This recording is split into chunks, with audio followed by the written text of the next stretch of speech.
Morning, everyone, and welcome to day 3 of the Virtual Island Summit. My name is James Elsmore. I'm the CEO of Island Innovation, and it's a pleasure to be here with you all today, joining in the Zoom and also following along on Facebook, YouTube, LinkedIn, and Twitter. This morning, or this afternoon, depending on where in the world you're joining from, we have a couple of great sessions coming up. And I'm delighted to be able to kick off the day by moderating this one. But before we go into the session, as you know, Island Innovation is a global network and creative agency that drives sustainable change for islands around the world. And the goal of this conference is connecting islands from Europe, the Caribbean, the Pacific, and beyond, noting, of course, there are very different contexts, but also many shared circumstances and opportunities to share information and learn from each other. Before we begin, there's a poll that you'll see on your screen now. And also you can go ahead in the chat and introduce yourself and tell us where you are joining from. So if you can go ahead, type as a message in the chat, share in the poll where you're joining from. Would love to hear that. During the session, you're welcome to add comments in the chat. And also, if you have any questions, you can submit them through the Q&A, but we may not have time to get to all of them today. Great, I can see people joining from Orkney, from across the UK, from Fiji, from the US, must be early in the morning for you, from the Cayman Islands, from Mauritius, and then I see also that in the that we have the majority of participants in Europe, but also people in the Caribbean, Indian Ocean, and Pacific. An interesting mix of participants joining from the private sector and government, and then a lot of people from the tourism and energy sectors. Okay, great. And please go ahead and add in the chat more comments as you have them. It's great to see where everyone is joining from. So we'll begin the session now, and I'll invite our speakers when they're ready to turn on the camera. I'm really delighted that today's session, we are joined by Chief Minister Kristina Moore and also Hilary June from the Channel Islands, specifically from Jersey. I know you're both very recently in these positions, so congratulations, and we're delighted to have you here. How is, I heard you had a bit of a stormy day today in Jersey, so what's the weather like outside today? I could not hear you, so I'm not sure what's happening there. We'll just give a second for your tech.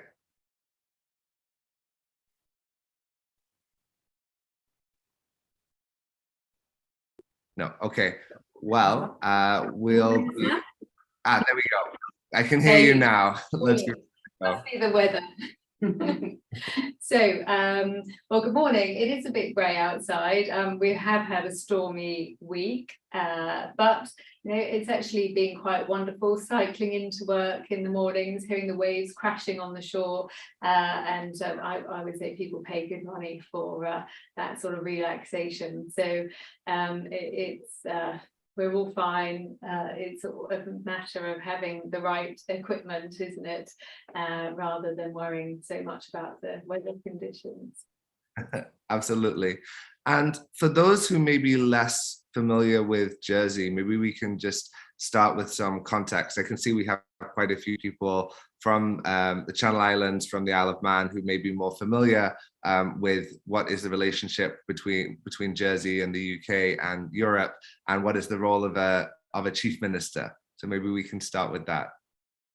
Okay, so well, we're one of the Crown dependencies, so we're part of the British Isles, and it's welcome to our colleagues in the Isle of Man, and I hope some people from Guernsey are also participating. And so we're very proud of our allegiance to the Crown. We're a small island of about 103,000 residents, but we have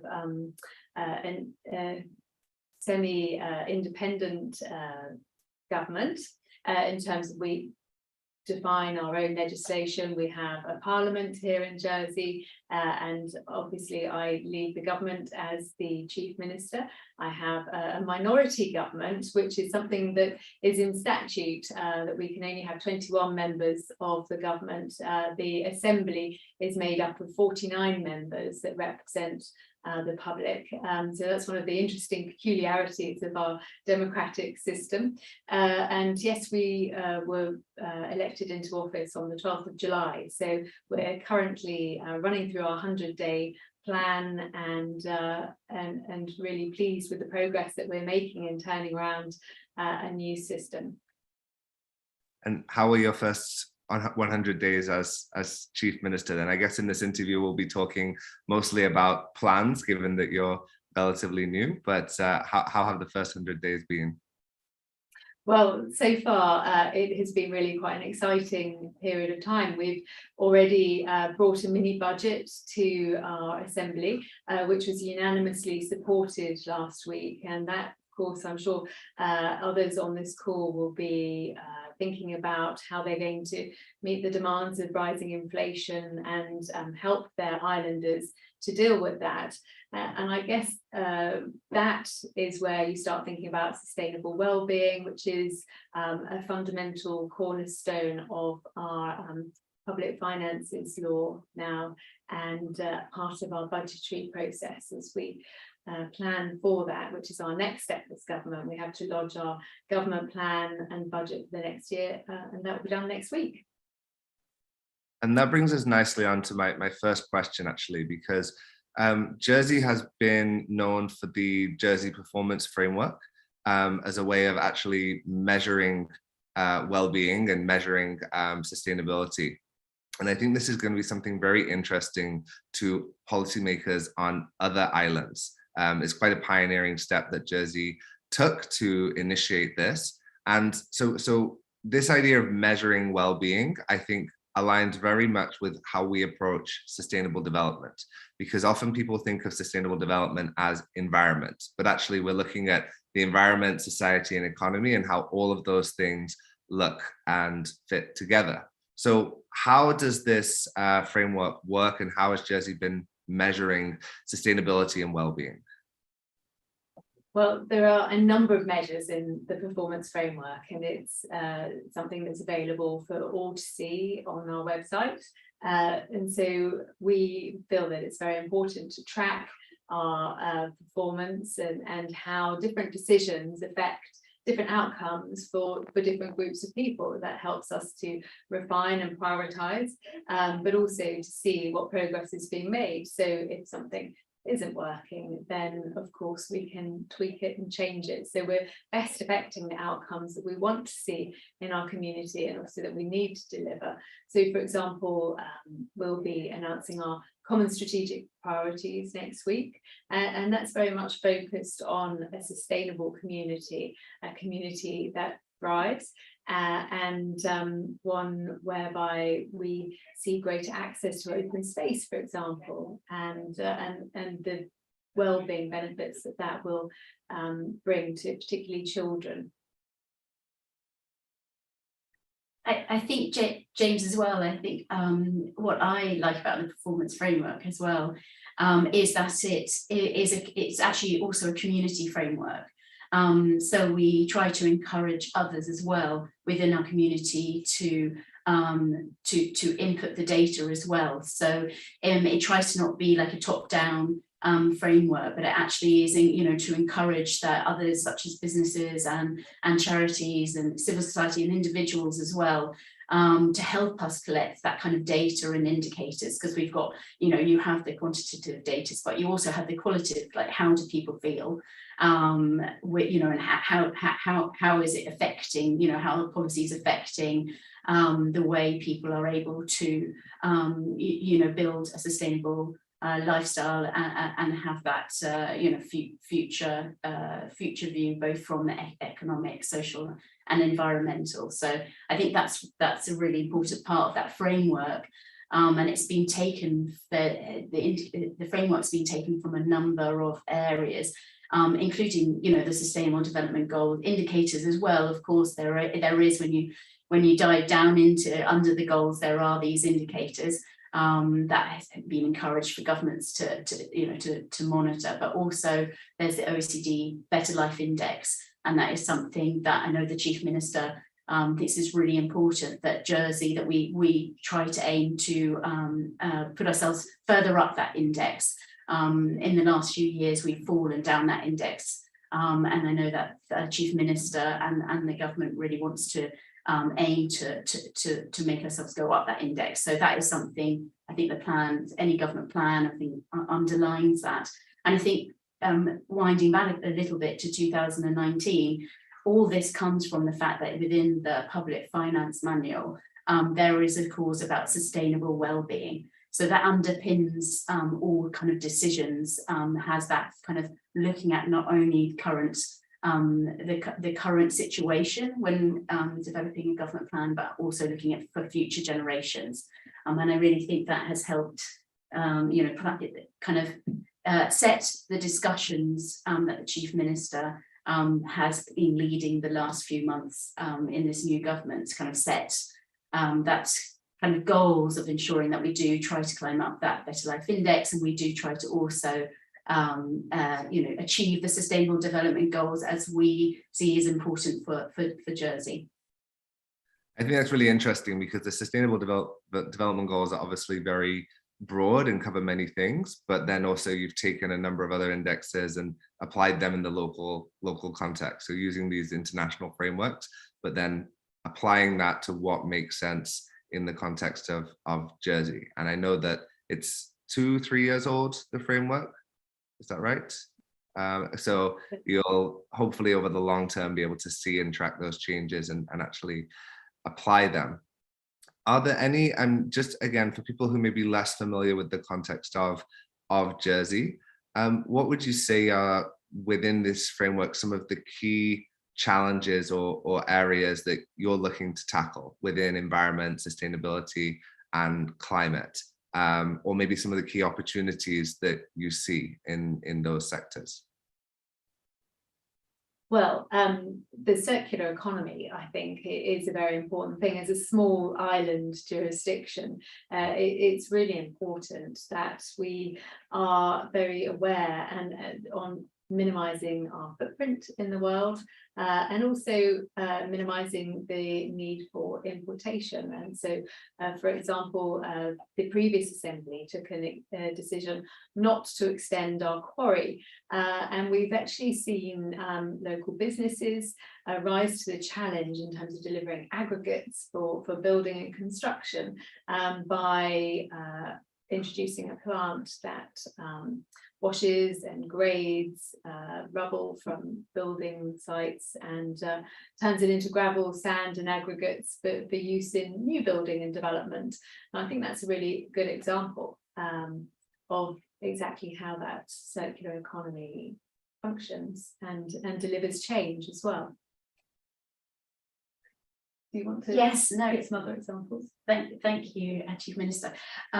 Yes, so I think it's also interesting. There are a number, if you're stepping back a little bit, you know, though we are a Crown dependency, you know, we do have some autonomy with how we, you know, develop policies on the island. But we have a strong relationship with the United Kingdom, and often there is lots of international obligations that we have ratified through the UK. And one of these is the Paris Agreement that actually we signed up to in 2021. So the UK extended the Paris Agreement to us. And so we take that commitment as part of this, our kind of looking forward and seeing where the Sustainable Development Goals, where we can really have an impact in not only in our local community, but also as a global citizen, a good global citizen as Jersey. So so we've had this ratification. So we have then developed a carbon neutral roadmap that kind of takes our Paris commitments and translates that into how Jersey can go forward under these obligations. And we have made a commitment that we will reduce our carbon emissions by 68% by 2030 and net zero by 2050.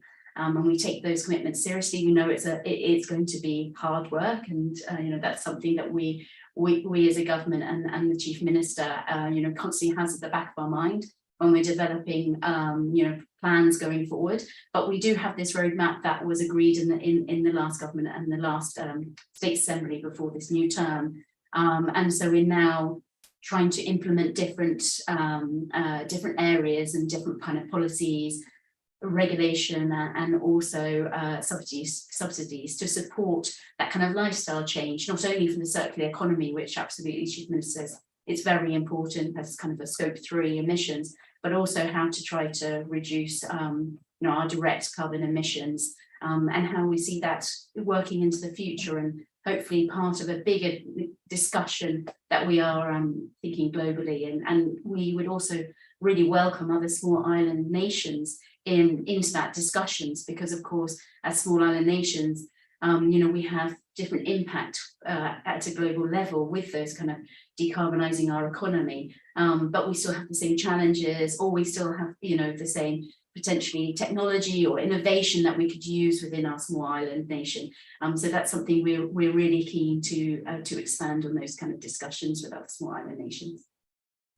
And I think that's a theme that we've seen throughout the summit this week, is that even though the total contribution of Jersey to climate change is very small on the global scale, there's an important leadership element there to show that small island jurisdictions are very vulnerable to the impacts, and they're also taking that over. And we see that from the Caribbean to the Pacific, and it's great that these net zero for 2050, is that right, with the target? Yes, so those kind of targets are coming in.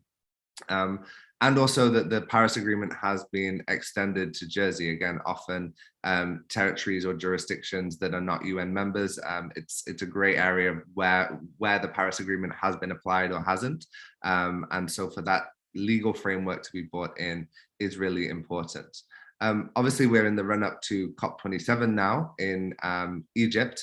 Island Innovation is hosting a virtual platform for islands, looking at how they can learn from what's happening in COP27 and have a role there, even if they're not physically present.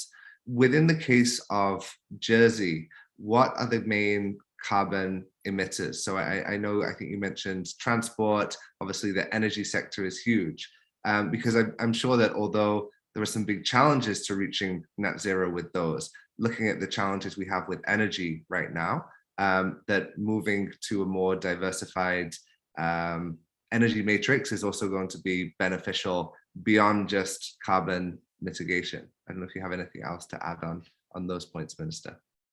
Well, along with transport, of course, heating homes and buildings generally is the second greatest use of energy, but we're quite fortunate in terms of most 85% of our energy in terms of heating is electric, and that is produced from a nuclear plant. 85% of our electric generated is produced by a nuclear plant, which is on the French coast nearby. And so we are encouraging a greater move to electric fuel use rather than oil and gas. And there are strong steps being made on that path. We're also, of course, very committed to active travel.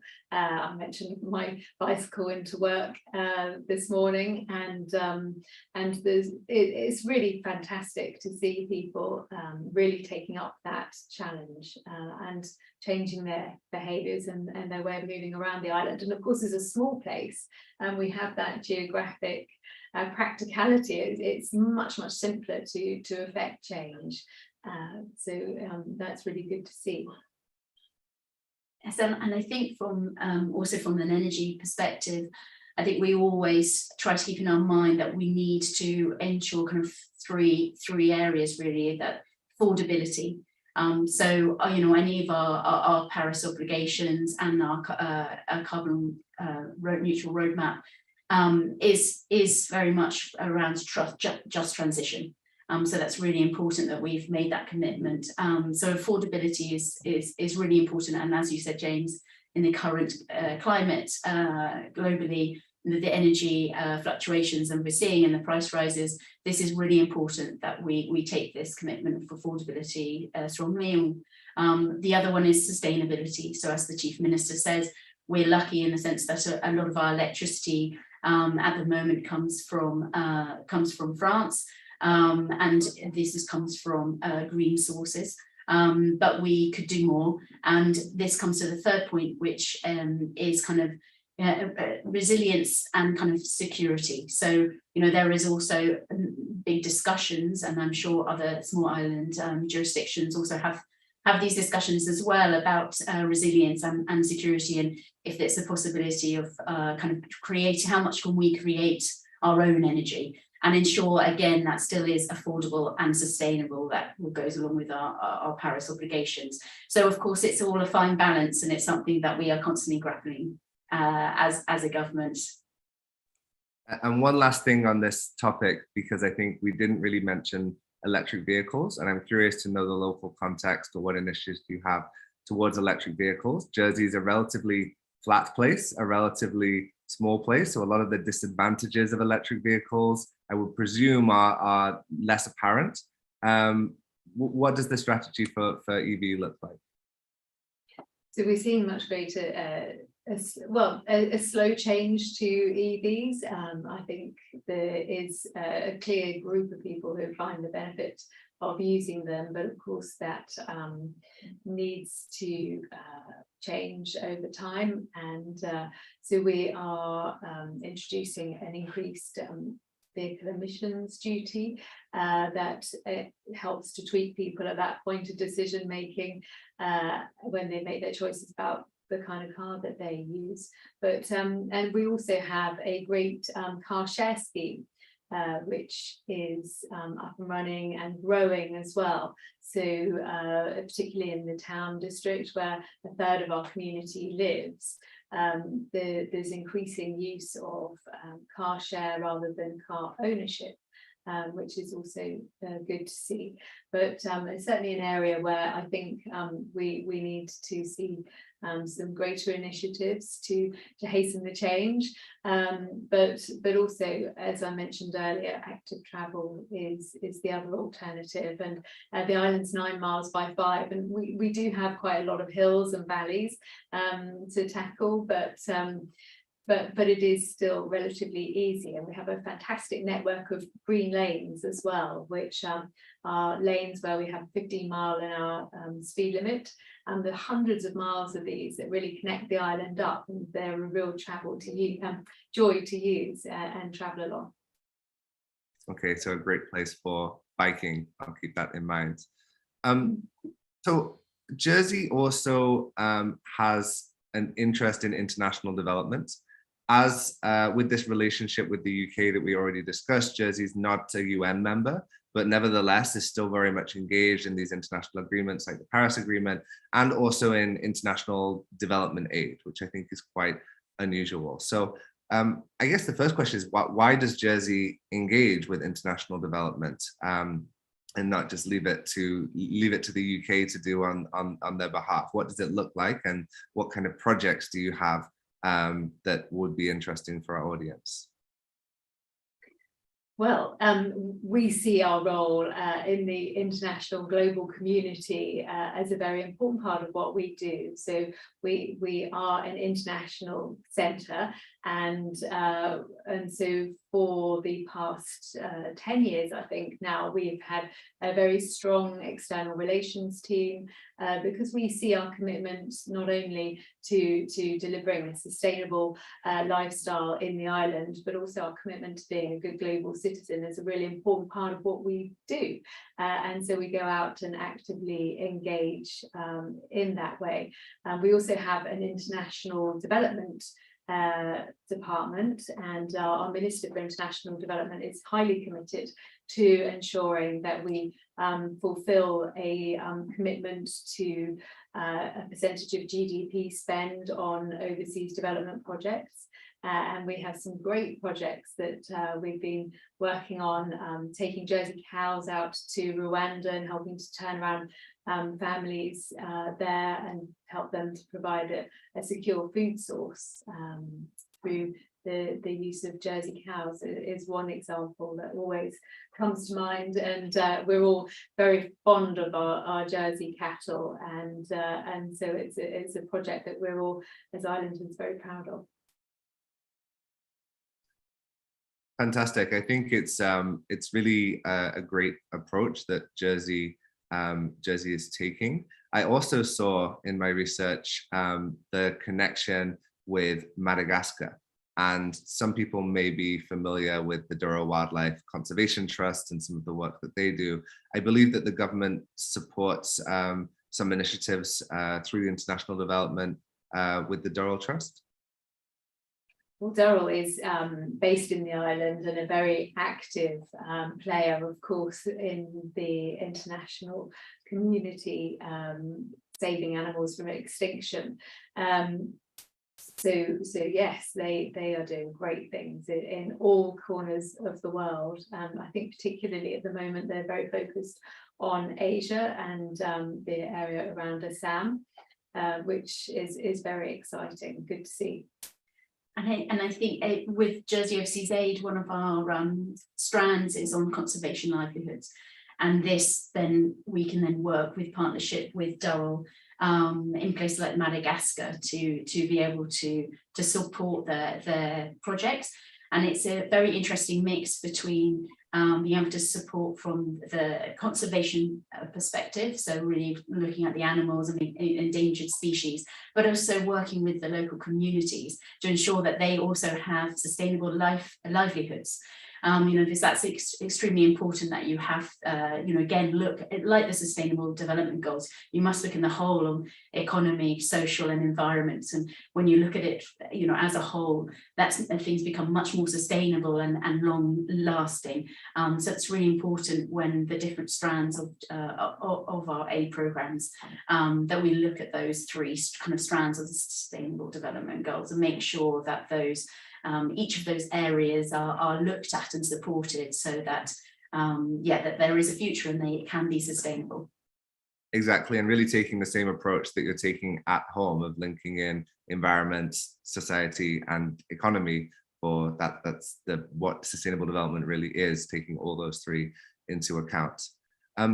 Well, thank you so much. I don't know if there's anything else that you'd like to add, but I think from my side, it was a really interesting conversation hearing about how Jersey is approaching some of these issues, and very much looking forward to following what the government's going to be doing over the next few years to implement more of these. Thank you, James. We're grateful for the opportunity to engage with other small island nations, and hopefully we can come back and tell you about how we're getting on as the years progress. Thank you, James. Absolutely. Thank you very much. For everyone who's joining, just to highlight our next session coming up later today, actually covering the circular economy. So in about 3 hours time, what goes around comes around is the circular economy session. We have a range of speakers joining from different islands. We have the head of circular economy from Iceland. We have the municipality of Tilos in Greece, which has done a lot of issues, and a representative from WWF Kenya and the World Bank, looking at how islands can apply the circular economy. So hopefully those of you joining, will see you there. Thanks again, Chief Minister, for your time. We really appreciate it, and hope the weather improves and the ferry restarts later on today. Bye-bye. Thank you.